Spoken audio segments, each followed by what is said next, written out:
僕ですか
？Tondagosa, this is Cody Nokolo, and today I'm talking with Livvy94, a composer specializing in SNES sound font covers and a developer in the PK hack community who works on her own ROM hacks and who used to work on a recognizable but never released Earthbound hack, the Mother Remake by HS. Let's jump right into a few questions about your background in the community before I ask about your other work. Sure. Where did you first discover the Mother series, and how did you feel during your first experience with it? So I first heard of it through a friend in choir who was the only other kid I knew who was into retro games. It was around 2009, which would have been right when the Mother 3 fan translation just came out. At the time, I was this nerdy little kid who wasn't allowed any consoles or handhelds at all because one of my cousins was a little bit too obsessed with Pokemon, and sometimes he wouldn't even play with me and my sister when we would come over, and my mom saw that and was like, nope, we're not getting any of that. But I discovered SNES through my high school's computer club, and so I was playing Super Mario World and Yoshi's Island on my crappy Windows XP laptop, and discovered a Game Boy emulator as well. And I was also into a YouTuber called HC Bailey, who, among other, most of the YouTubers I was into were John Green, Charlie Is So Cool, Liam Dryden. But this guy would post screen recordings of video games and to show you how to beat them and narrate over them. It was this new concept. Yeah. And of course this is 2009, 2010. Yeah. And but yeah, so through him I discovered Final Fantasy VI, and through Final Fantasy VI I discovered ROM hacking because there were tools that you could use to edit the script, and so I think it's probably a rite of passage for every ROM hacker to sort of make here's Final Fantasy VI how I would release it. And you kind of see some of that in the Earthbound community. Around this time, my choir friend was talking about Mother 3 a lot, and I think at one point he even referenced the pig masks in the middle of class. It's a long time ago, and I apologize for bringing this up if you're listening. I almost remember reflexively going, okay, I am never gonna check this game out. This is too weird. But years later, I was going into my first year of college around 2012, and in 2012 I was just discovering Dwayne and Brando singing along to Final Fantasy and Zelda 3 in the car, and they released 2 Earthbound, I forget which Runaway 5 track it is, but and also Happy Happy Village, both with lyrics. I saw them and I was like, fine, I have got to check what this is all about. So I downloaded Earthbound 0 and eventually Earthbound, which is the game I end up playing the most of, and eventually Mother 3 too. I started off wanting to play it in order, in continuity, the NES one first, but then I didn't quite finish. I got him around Marysville, I think, and then ended up going oh, maybe I'll try checking out Earthbound a little bit too, and then just ended up going all the way through instead. Earthbound. And I'm also starting to watch videos about the history of the game. It was early enough in the fandom that people could make Earthbound videos without just basically rehashing every single other Earthbound video. And I specifically remember the Earthbound Zero cart video that Rue from Clan of the Grey Wolf made. I read up on a lot of Starman.net history that I missed out on, like Radio PSI and the different signature campaigns over the years. Yeah, there's a lot of history there. It's super interesting to look back at what the fandom has done in the past. Yeah, I think at that point, Earthbound Central was still actively updating. And there wasn't that long after that Camp Fangamer happened, right? 2015. After 2012, yeah. I was by that time I was into all the PK Hack community things. We'll get to that soon, actually. I have a few more questions. Sure. So we talked about where you first discovered the Mother series. What is your favorite game in the series? Oh gosh. I think that my favorite music is in Mother 1, and my favorite game story is Mother 3, but the game I actually end up playing the most is Mother 2. It's just a lot easier to casually just pick up and play. Right. I adore the vocal soundtrack from Mother 1. Oh, cheesy 80s glory. That's fair. Yeah, that makes a lot of sense, actually. Yeah, that's really that is a really good part of it that the other two games don't really have. Yeah, like this is not a video game song. This is just a pop song from the 80s that just happens to exist. Basically. Also, there's a choir boy singing for some reason. Yeah, that's right. All right, so moving on from that, what are some of your favorite characters, songs, locations, or moments from the whole series, too? I think my favorite thing in general about the series is George, Maria, and Geeg's story. Starting around 2012, I was mostly playing the NES one still, and I made this whole long headcanon document about to make sense of it, even though I ended up spoiling myself on everything. But I think it's really beautiful that Geeg was raised by Maria, and that's why the song was so effective. He remembered his humanity, even though he was an alien. And right. I also have ideas about what happened to Maria when she was left alone on the ship, and I kind of want to explore that in upcoming hack ideas, which is fun. That's right, yeah, and your own ROM hacks. We'll also get to that too.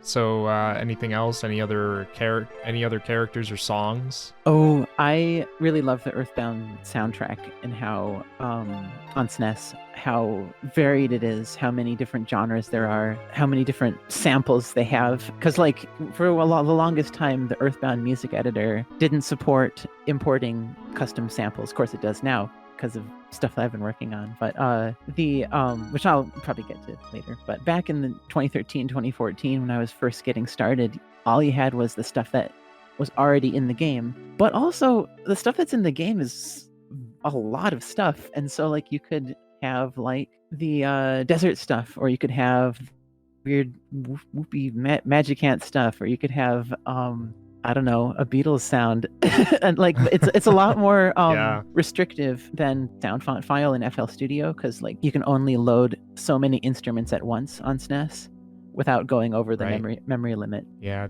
it's wild how they balanced it all out to make such awesome music despite the limits. They were very good at packing in everything they needed to squeeze in there. Say oh, here's a single cycle waveform for an instrument, instead of just I don't know, sampling a bunch of real instruments. They had okay, we're just gonna have a square wave here. We're gonna use a sine wave, and the swoops that were part of the cave theme. You know the ones. Yeah, I think I know what you mean. Ones that are woo. Looking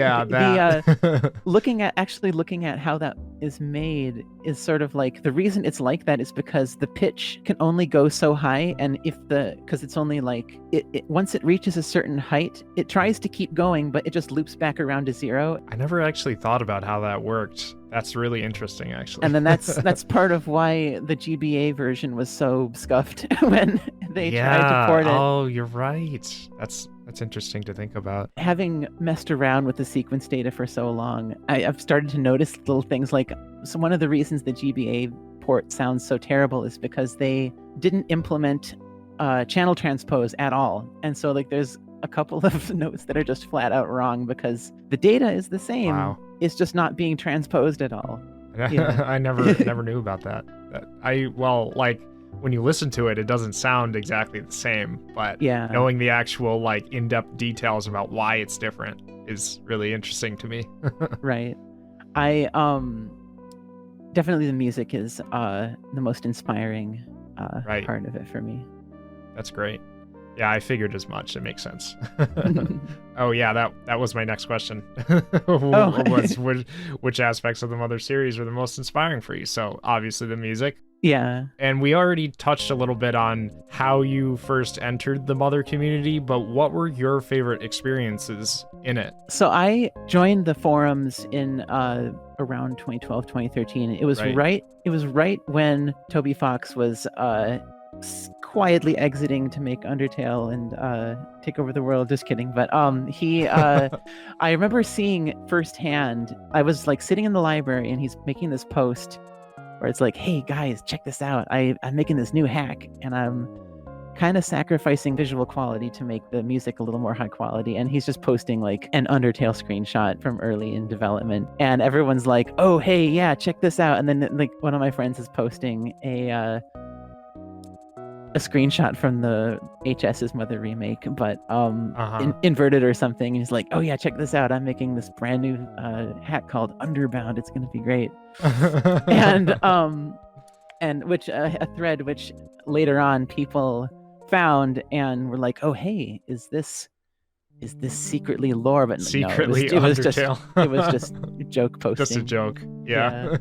Like learning all of the backstory with like all the stuff that had happened in the fandom and joining PK Hack and kind of just lurking for a while, interacting with people, saying hi. At this point, I was in my second year of college. I was downloading Coil Snake, which is the premier like Earthbound hacking tool to this day, right. and like messing around with it, trying to like make something. And I eventually ended up finding the old debug menu, the untranslated one that's in all like phonetic Japanese or whatever, and finding a guide to what all the different menu options do on starman.net. And I was like, oh, I could make a translation patch for this. And so I eventually did in, I think, 2015. And that's awesome. That was a really good experience. It was like, I didn't try to immediately create an entire game story and like entire cutscenes and everything. I just like something simple to start with. The ins and outs of like how adding dialogue works or how control codes work. And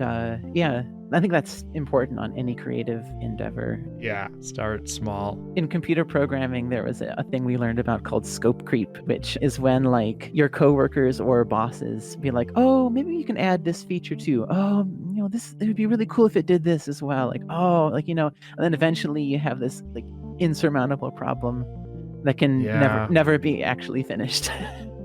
That's great that PK Hack and finding out all the history of the community was most inspiring for you. That's I know that had definitely inspired me a lot to get involved in finding out more things about the fandom and trying to work with people to start Mother Forever too. That's just kind of goes to show how inspiring this kind of community is too. I think there's something about the Earthbound series that is especially like, oh, maybe I could do that. I don't know exactly what it is, but it's definitely a thing, I think. I think so too, for sure. It's just super inspiring for people. If you want to talk more about PK Hack, I was about to ask next, how did you get involved with PK Hack initially, and what kinds of projects really impressed you over the years? I think that Holiday Hex, and there's another hack that HS worked on that actually did get completed called, oh, you know, now I might have to look that up. If you find it, definitely send it to me.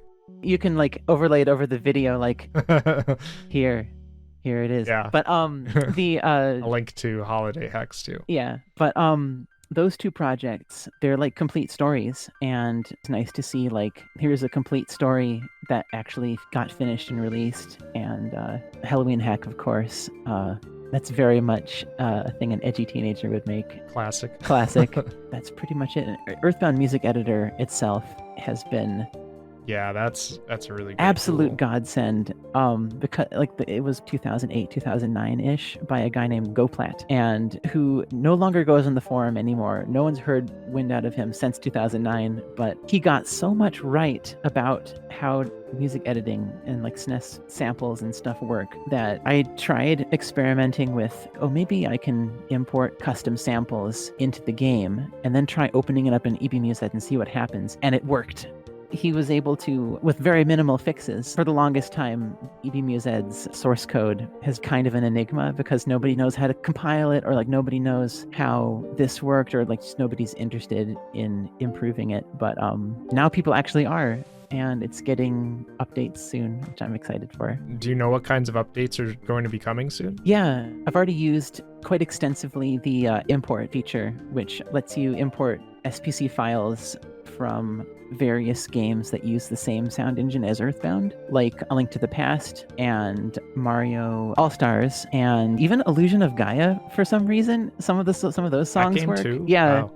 I guess they use the same music playback engine, but the and the instruments all work. They load, and you can like change the song and like re-export it or like make a new song. And Star Fox, which I introduced to the Star Fox Exploration Showcase folks because of EBMusic's very rough, very work in progress SPC import feature, we were able to do a completely original soundtrack for Star Fox Exploration Showcase. Wow. So you used an Earthbound music editor for Star Fox. It's very cool. Probably the most comprehensive hack I've ever played. It's basically a New Game Plus for the entire SNES Star Fox that also has a bunch of toggleable settings. Nice. So those are definitely a lot of really cool projects. And I need to look into those ROM hacks more.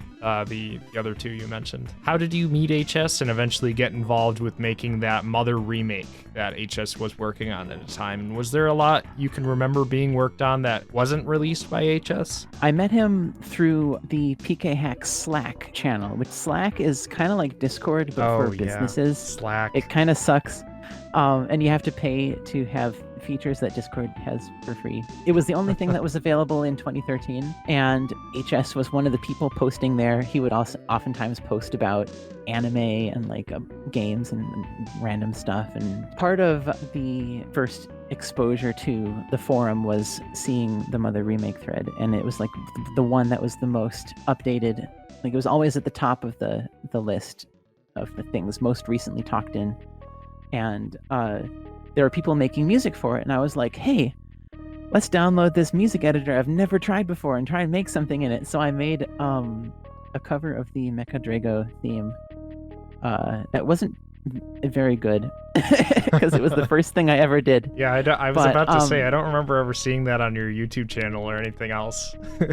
Yeah, you can probably still find it on the forum if you like go back far enough, but right.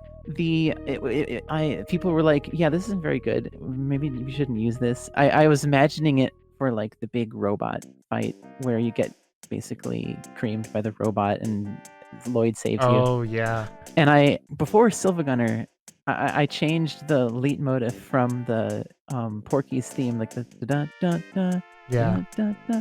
I changed that to the I think Dangerous Foe melody, and I was like, I was really proud of myself, and I was like, I started posting music to the forum, and people had like mixed reactions to it. Usually every time I would post, there would be somebody saying like, oh, maybe you should try this instrument instead, or at some point people would even download the project file and then re-upload it with some changes that they liked, and I was like, oh no. But I was very, very new at it, and a lot of those earlier ones I hope to remake eventually, because I still want to finish the soundtrack even if it's not getting worked on.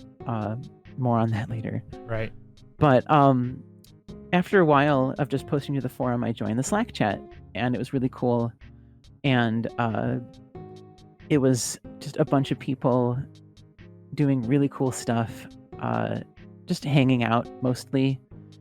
And if I had a question about Coil Snake, I'm like, oh, hey, I tried this and it says this error. What's this? And they would be like, oh, here, that's that. And then I would gradually get better. And then by the time and HS would be one of the people who would respond and say, hey, yeah, you're doing this wrong. Here's how to do it. And like, oh, here, check this command reference or the syntax reference. page, which I believe is still up. And around 2015, when the debug menu patch was done, I was like, oh, hey, I'm actually not terrible at this. At this point, HS, there are a couple other people working on music for it as well. There's Bluestone, who is still very much active. He's one of actually the main developers for EB Mused right now. Everyone has a little hand in it.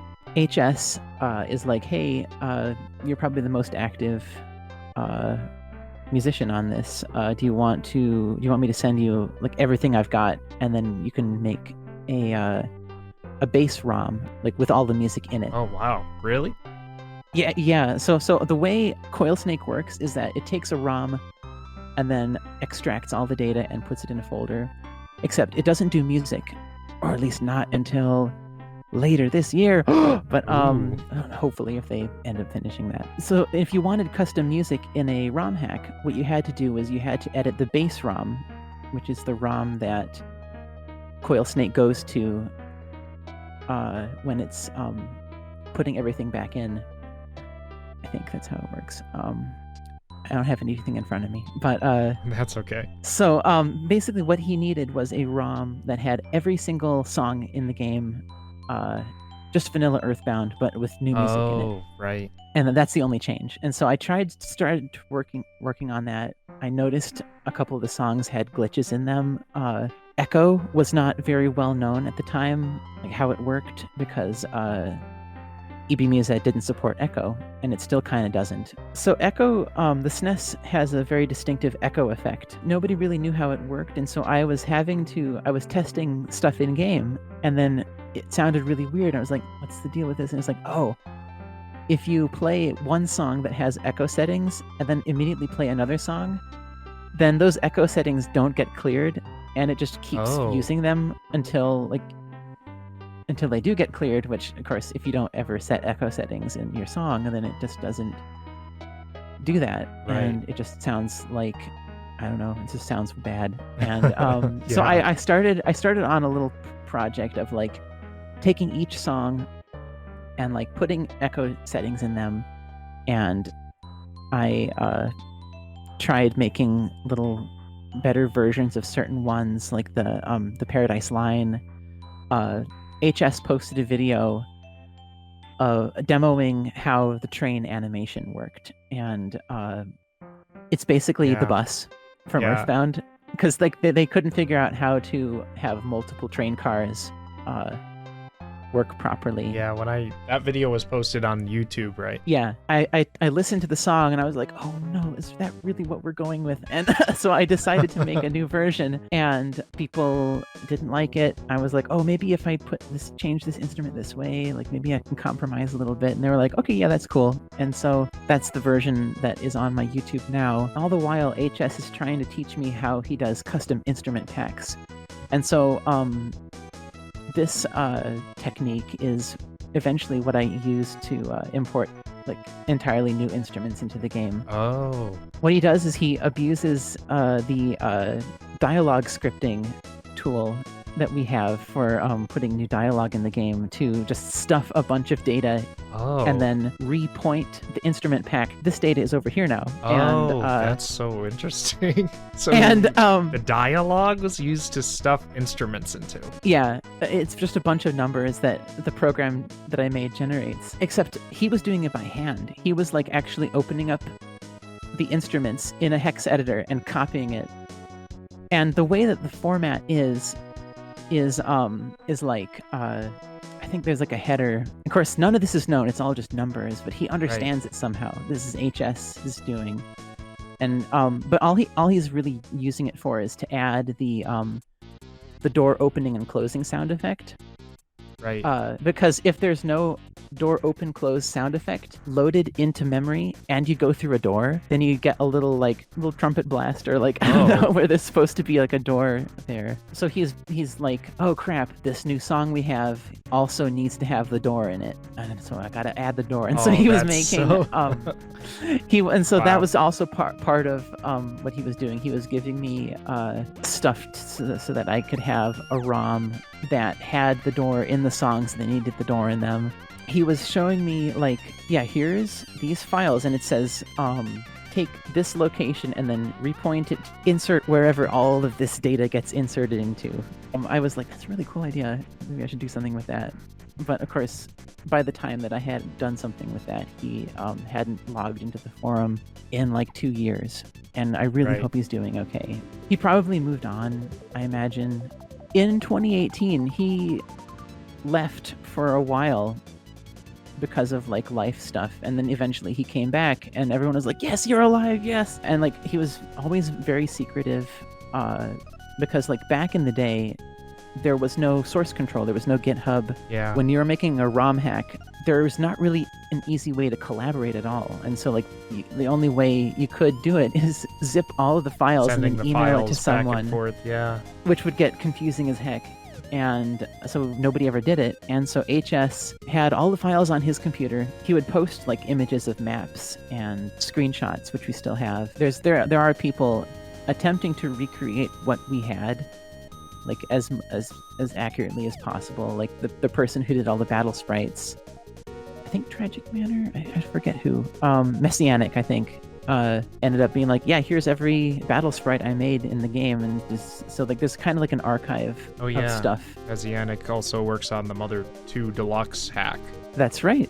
And he's also still very present in the community, and as is Shadow133, who made Maternal Bound, which is another kind of like delocalization kind of hack.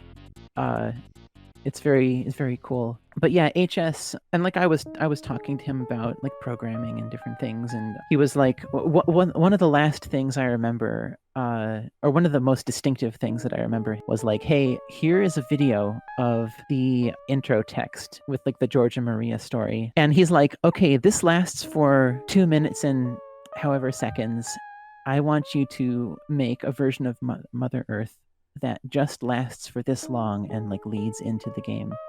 And I was like, I can do that. And so I tried like making a draft of something. Yeah, he just like sent me an MP4 file over Slack, which I ended up uploading to YouTube like unlisted. Was there a lot of other stuff that you can remember that was never posted or anything like that? Oh yes, definitely. One thing that he would talk about, but like never really post anything about other than ideas, was he wanted to make a bonus dungeon of some sort, and he wanted it to link into the story of Mother 3 somehow. Oh, wow. But that's pretty much all we ever heard about that. And he wanted to have some songs from Mother 3 in it. But here is this zip file. Here's a notes.txt. This is his notes to me. This zip file contains all the EBM files currently available for the Mother Remake project. Feel free to look through these songs and see if you want to make any improvements to them. Note that most of the songs contain echo effects which can't be heard in EBMUZ, so make sure to test them out in-game to see how they actually sound. Also keep in mind that the echo effects tend to increase the volume of the affected channels. My current plan for the overworld music for this game involves the following setup. There will be 2 settings. On the first setting, each town will have a unique overworld song. These songs might be remixes of other songs or original. On the second setting, the overworld music will follow the same rules as in the original game. That is, it'll play either Pollyanna or Be in Friends depending on how many characters are in your party. I plan to make it so that the player can switch between one setting and the other from in-game. Currently, the only areas lacking in music are the swamp and the Halloween suburbs. This ties into the following paragraph. Included in the zip are some music files created by forum user Mr. Everdread. These were custom songs originally created for the swamp and Halloween suburbs area, though they haven't been created in EBMUZ yet. The swamp MIDI file is an earlier version of the swamp song, but it might be useful in creating the song in EBMUZ. The Halloween suburbs song doesn't have a MIDI version available. Mr. Everdread said that because he wasn't fully satisfied with the song and was still making tweaks to it. Unfortunately, I lost contact with him after that, so the music file included in the zip is the last one I have. Of course, we don't have to use these particular songs for the swamp or Halloween suburbs. Of course, I am listening to them and go like, oh, these kind of suck. But I'll send them to you, of course, and you can play them here. If anyone comes up with something better, we could use that instead. Always Loaded Songs contains the short, always loaded songs that have to be manually inserted with the hex editor. These are songs that EBMUZ can't edit yet because they're in like a special pack that like gets loaded in and remains present as long as the game is running. And so it's like Oh, programmed slightly interesting. different. Yeah. It's like the U1 and like the new party member theme and like various things. I guess that makes sense. Interesting. If you want to edit these songs, which eventually I did end up doing, keep in mind they all have to use instrument pack 05 as the primary instrument pack and have no secondary instrument pack, which is as pack FF, which means like there's nothing there. They also have to fit in the same space as the original songs, but there's a bit more space than you might think. If you get bored, here's some additional song ideas I had.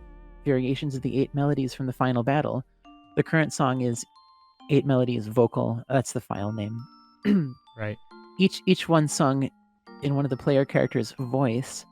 This would require that each version of 8 melodies used in the final battle would use the same instrument pack as Gygas's battle music, which is pack 1B, to prevent lag when switching songs. Oh yeah, because like every time, and notably in Earthbound, in the separation between the sort of sunny part of Magic Hand and the dark part of Magic Hand, the little like pause, that's the game loading new instruments into the audio memory.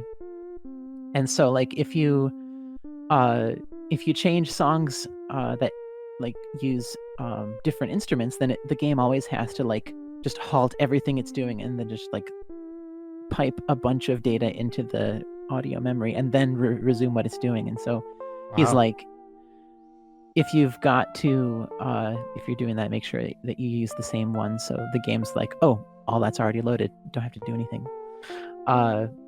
Interesting. We could possibly add more instruments to 1B though. Full-length songs based off the vocal versions of the soundtrack. This would be available in the sound player. And that's the end of his text file.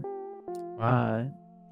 But yeah, that's interesting to hear. He was very dedicated, and I kind of find it hard to believe that he would just drop the project. Yeah, it seemed like it's been worked on for a really long time. Yeah, Tomato started the very first version, but eventually dropped it to work on, I believe, Mother 3. I'm not sure. Right.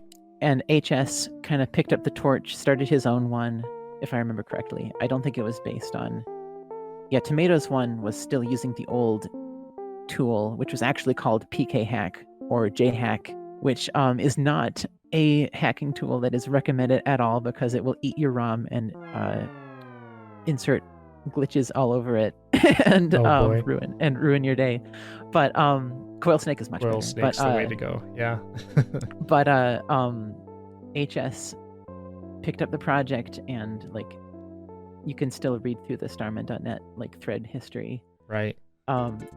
Right when I joined was when everyone was debating on how the rock covering the train tracks in Marysville would look. So people were like posting different like sprites of sprites for the rock. No, it should look like this. No, it should look like that. Oh, like it should look more rocky. Oh, like no, look more rocky. but yeah, and HS also notably worked on a Legend of Zelda themed demo, which didn't end up going anywhere, but besides like a video on his YouTube page, like puts Link's sprite in it and like all of the map tiles. Oh, they're overlaid over Earthbound? Yeah, it's called The Legend of Zelda Bound. I think it's still on his channel. It's very much a tech demo. It uses the command that fades the palette to sort of recreate the different palettes that are in Oracle of, I think, Seasons. Because like there's a part where in Oracle of Seasons you gain the ability to change the season to fall, and then it changes the colors of the overworld, and then you can change it to spring and then winter. And oh, that's cool. And so he was using the thing that in Magic Hand you talk to someone and then it fades the colors. He was like passionate about like it, and he was talking like, oh yeah, when this gets done. And so I really wonder what happened. What I imagine, besides like, God forbid, something terrible happened to him, but like, I think probably what actually happened is maybe there was a hard drive crash and then he just decided like, screw it. Part of me is also like, he wouldn't do that. He would just start again. And we all miss him. Like, oh, he's running from the Nintendo ninjas out there somewhere. Well, wherever he is, I hope he's okay. Yeah. Did you work on anything else besides the Mother remake with HS? Not with HS. For a long time, I was working on music for Edwin and Jones, which was Mr. Tenda's pet project. It was going to be like the culmination of everything the community was leading up to. And of course, now he's an actual indie dev. And he's making some of the ideas into Starstruck. And it looks really cool. And yeah, that's one of my most eagerly awaited indie games. I'm so excited for that game. I was working on the Edwin and Jones stuff for a while, and I made a cover of Summer's Eternal Tourist Trap by Joshua Morse, which is one of the songs on the Earthbound 2012 fan album. Oh, that album. Oh, yeah. And Mr. Tenda actually contacted Joshua Morse and was like, hey, is it okay if we use this in my game? And he was like, yeah, go right ahead. And so I made a cover of it. I made probably one of the first Siva Gunner style rips. It's I'm a little too proud of myself for this. This is like 2015. This was like right before Camp Fangamer 2015. Yeah. And he's like, yo, I'm making a demo of Edwin and Jones for Camp Fangamer. Could you please get some songs? And I was like, okay, yeah, here we go. And I tried my best, but I don't know if I did it on time. But the song was a version of the of Buy Something Will Ya. I think what his direction was something like, this should be like an original song in the same style. And so what I ended up doing was, Buy Something Will Ya was based on this obscure song from the 1920s, right? Well, I took a song from a Buster Keaton film and then arranged it in that style. And I forget if I put that on my YouTube or not. I think I might have. The Buy Something Will Ya, very, very similar arrangement, but with the different melody. And this is like, and I'm like looking back going like, hey, I made the first Siva Gunner rip. But no, it wasn't. The first Siva Gunner rip was Garuda Valley, but it's the final countdown. Yeah, I remember that well. I didn't work with HS on much else. I was making a script hack of Earthbound Zero, which eventually I abandoned. It was sort of like one of those like rite of passage, like, oh, here's this game, but how I would phrase it. Yeah. I ended up the battle text improvements and then showing them to Dragon de Platino, who ended up making the 25th anniversary patch. And so that's where all that comes from. Instead of saying enemy suffered something points of damage, then it just says something points of damage. Or like, I don't know, I forget what I said, but it makes the battles flow a little faster. I also made a translation patch for, in Legend of Zelda Link's Awakening, there is a couple of images, most notably, I think the one of the fishermen that still have untranslated Japanese in them.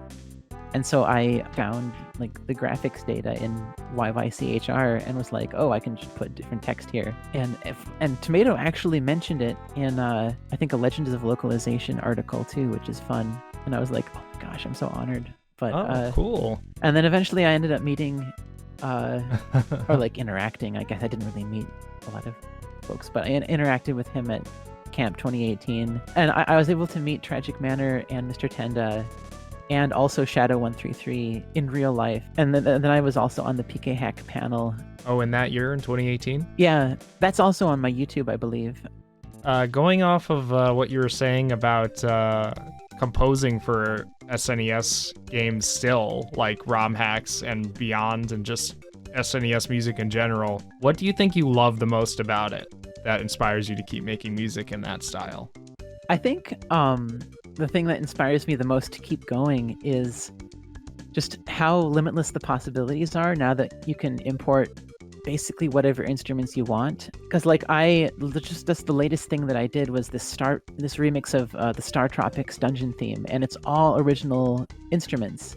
like nothing's there from Earthbound, and like okay, Right. like one person was like, oh, it sounds so great in the Earthbound sound font. I'm like, no, yeah, actually this is all Original. I think one of the first things that I learned was how to do echo with no echo effect at all. It's just like the same notes, but a little tiny bit later and with the volume lowered. Yeah, so you don't have to deal with the whole echo problem in EVMuse Ed. Yeah, although with another feature that is new to the upcoming version is SPC export. And so now you can work on a song and then save it as an SPC file, then listen to that in a player that actually does support echo. Oh, wow. And so it's a lot easier now. Yeah.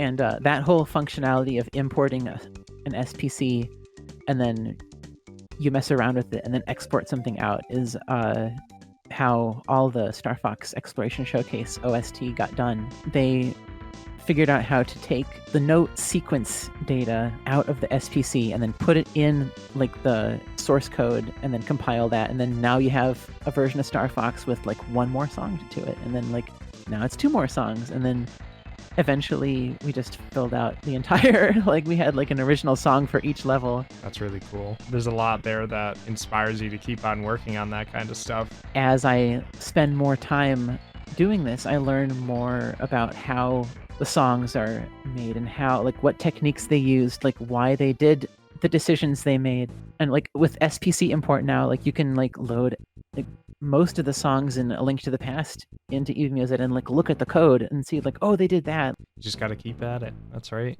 Yeah. If there's a big common theme that I've learned throughout a lot of these interviews, that's probably one of those things. Yeah. A lot of the people I've talked to have just kept at it. Yeah. When I've asked them about making things. We're pretty much at the end now. Are there any other projects you're working on now that you'd like to mention? One of my like hack ideas that I've been working on since 2016 now, which I'm kind of embarrassed by because the way I came up with the idea was like, oh, this should be really easy. I can do this in a month. Is Mother Photographic Beginnings, which was in the last direct. Yep. The idea in my head was, what if the photo guy, what if the like, because like he can spin up through the air and then like travel across the entire world at the drop of a hat. Like how did he gain that?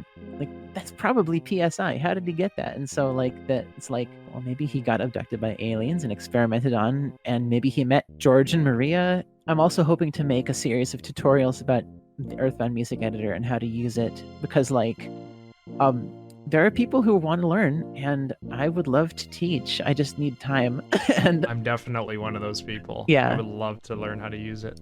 And also just generally plug for Star Fox Exploration Showcase. Check it out. It's amazing. Yeah. But yeah, the project looks really cool. I've had like video scripts for tutorials for a long time, and I've just needed to sit down and record them. All this stuff is just keeping me going, and it's amazing. And I'm so glad that things have gone the way they've gone. Yeah, I'm glad you could be here to talk about it all. And I think it was a really great insight into a lot of the things that I think a lot of the Mother community doesn't, well, at least like the current Mother community, the younger Mother community, I'd say, doesn't really know so much about. Like I don't really have that much insight into it, at least before talking to you about it now. At Camp 2018, me and Mr. Tenda and like Tragic Manor and other folks, we all got to talking about, and like he was reminiscing about the in jokes that they had. It was just amazing to hear. And in those days, Toby, or like Radiation as he was known back then, was a regular there. I remember when the Mother 4 project was like very like, oh yeah, we're making this thing, and it was like the thing to be hyped about. And I was sitting working on PK Piano, my very, very first programming thing, that around then was when I was first like starting to really get used to EVMuse Ed, and going like, you know what, I think this is my favorite music making tool now, and I don't know how to feel about that. Well, you're still sticking with it now. Yeah, so it's awesome. And like there's people who want to make brand new tools from scratch, and I'm like, yeah, that would be cool if it existed, but this old crappy piece of code from 2009, it gets the job done. Yeah. And but yeah, I think it just needs a little love, a couple little tutorials. Yeah, maybe eventually. Like I said, I definitely want to know more about it because as somebody who used to play a lot of piano and then fell out of it and now really has this desire to like get back into learning music composition, it would be something that I would really love to dissect and like look at how each track functions so I can try and learn how to make it music. Yeah. And like EB Music lets you like enable and disable individual tracks like that too.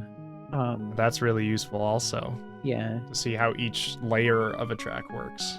Yeah. And like one of the things that I struggle with making proper music in like a digital audio workstation like FL Studio is mixing, because like when you only have 8 channels, you kind of don't really have to do a lot of mixing besides like, right. Oh, that's a little too loud, or that's a little too soft, or like that should be over to the left or the right. Yeah. On SNES, you don't really get EQ much of any. You don't get compression. Right. It's just the instruments and sequence data, and you gotta really work to make it sing. And yeah. But it's possible. It's very possible to make it sing. Once you get it to work, it makes a lot of the awesome tracks that you've posted on YouTube. Yeah. Things like that. I try not to be too like, yo, subscribe to my thing. Like, you know, like It's okay. I'm like, here's this. If anyone likes it, then that's cool.